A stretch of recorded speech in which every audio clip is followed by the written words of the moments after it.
बिखरने से संभलने तक का सफर। ससुराल में सब बोलते हैं एडजस्ट करो, पर कितना। जब ये टॉपिक देखा तो मेरी आंखों के सामने घूम गया सब कुछ।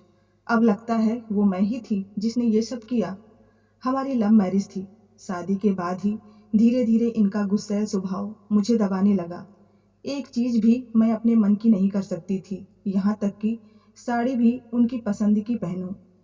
मुझसे मेरी जिंदगी संभल नहीं रही थी, टूट रही थी मैं अंदर से। शादी से पहले मैं जॉब करती थी, मस्त रहती थी।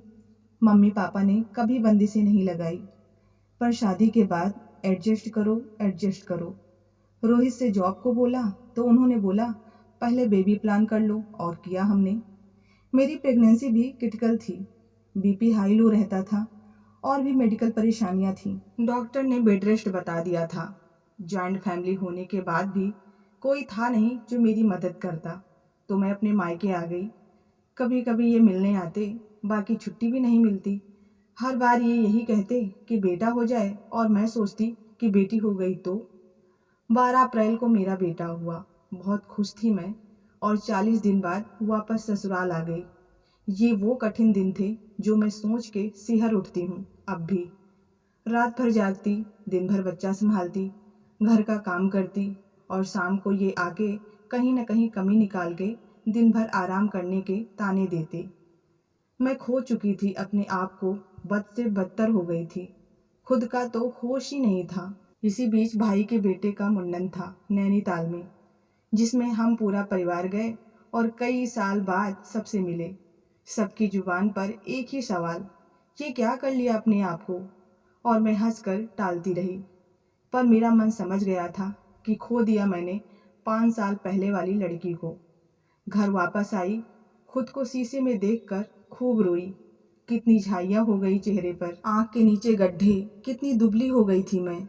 बस उसी दिन सोच लिया, अब जो भी हो मुझे ऐसी ज़िंदगी मंजूर नहीं, ये मैं नहीं हो सकती। अपना डाइट प्लान बनाया, खुद को वक्त देना शुरू किया, योगा करना शुरू किया, रोहित की अनावश्यक बातों का विरोध करना शुरू किया।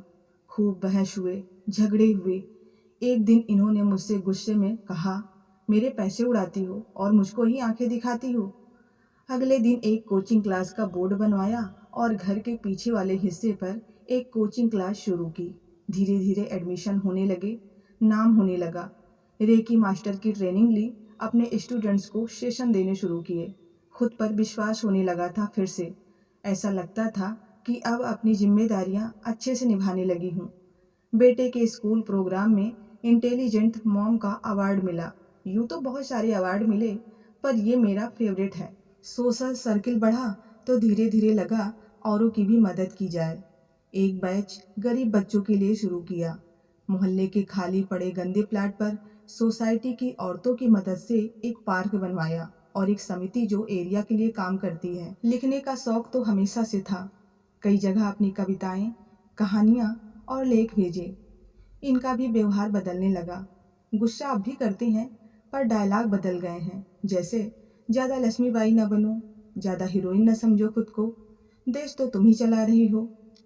पर अब बुरा नहीं लगता, सब ठीक चल रहा है। अपने पैर पर खड़ी हूँ, कोई नहीं बदला, बदली बस मैं। किसी ने साथ नहीं दिया। अपने आप को खुद को समेटा, खुद पर विश्वास है अब, और एक जिद खुद के लिए जीने की। हमारे देश में माहौल ही ऐसा है। लड़कियों को रिश्तों के नाम पर कुर्बानी देना सिखाया जाता है। पति को परमेश्वर बताया जाता है।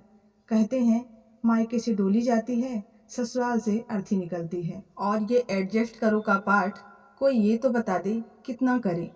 बस इतनी सी कहानी थी। पसंद आई हो तो प्लीज़ वीडियो को लाइक और चैनल को सब्सक्राइब करना ना भूलें। मिलते हैं एक ऐसी ही कहानी के साथ, तब तक के लिए धन्यवाद।